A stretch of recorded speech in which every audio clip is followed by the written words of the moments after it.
What's up? So, I want to talk about living a sustainable life.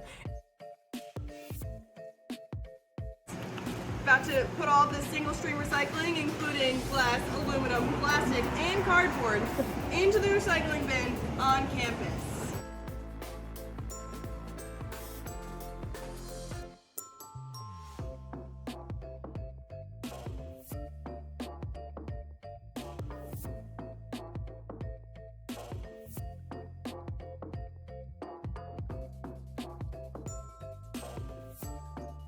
Going to interview her on her viewpoints on hydraulic fracturing.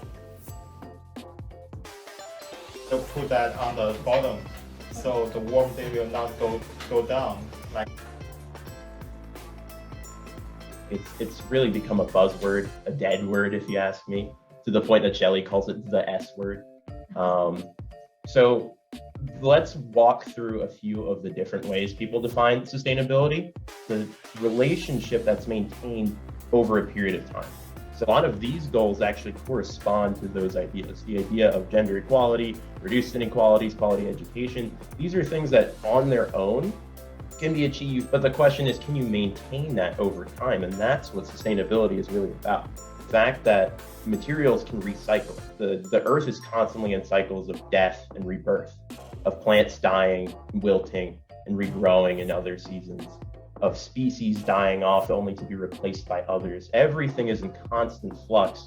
And so sustainability can also be in terms of how can things dynamically change over time and then return to a state that can continue to cycle.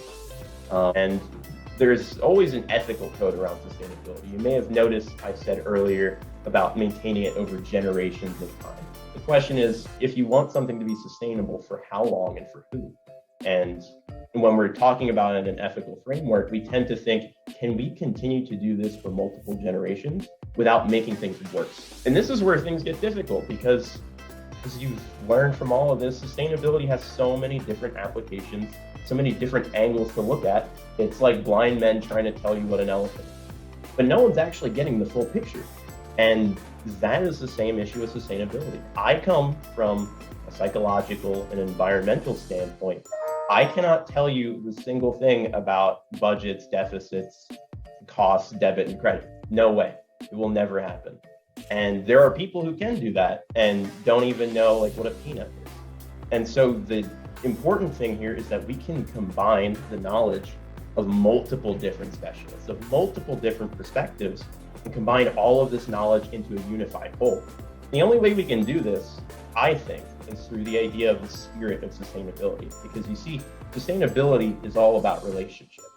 And even as you guys will be writing about business, teaching other people about sustainability, it's important that you make your communication sustainable too.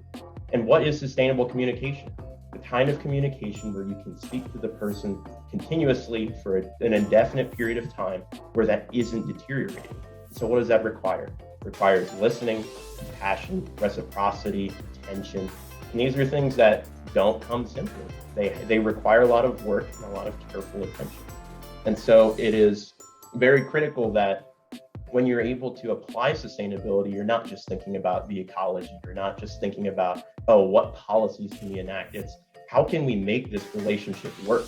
And how can we turn it into things that work as well?